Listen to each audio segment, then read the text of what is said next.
নাটোরের বাগাতিপাড়ায় একটি সরকারি নির্মাণ প্রকল্পের ঠিকাদারের প্রতিনিধিকে মারধর করছেন জেলা ছাত্র দলের এক নেতা।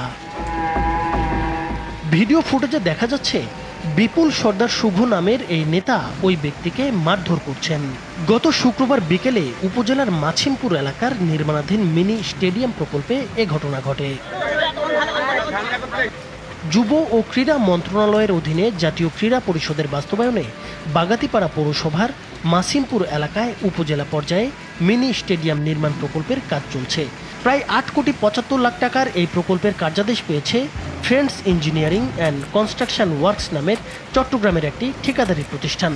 প্রত্যক্ষদর্শীদের বরাতে জানা যায়, শুক্রবার বিকেলে বাগাতিপাড়া পৌর যুব দলের আহ্বায়ক মুক্তার হোসেন এবং ছাত্রদল নেতা শুভর নেতৃত্বে 8 থেকে 10 জন প্রকল্প এলাকায় যান। তারা সীমানা প্রাচীরে নিম্নমানের ইট ব্যবহার এবং মাঠ ভরাটে বালির পরিবর্তে মাটি ব্যবহারের অভিযোগ তোলেন।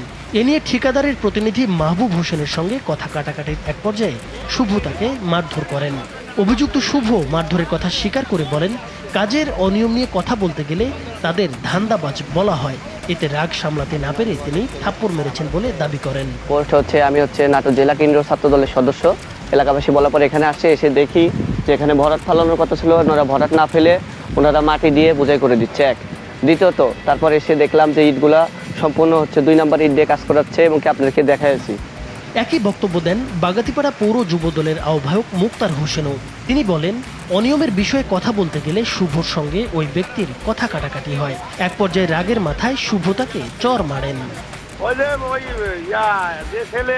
ওদের কাজের লোক বলতেছিল যে ঠান্ডা করতে আসছে, আমার আবার এক ট্যাংরা আবার রক্তটা ওই তর্ক করতে করতে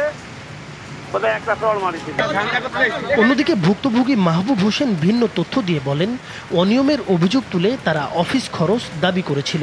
সেই দাবি প্রত্যাখ্যান করায় তাকে 2 দফায় মারধর করা হয়। তিনি বলেন, এভাবে ঠিকাদারের গায়ে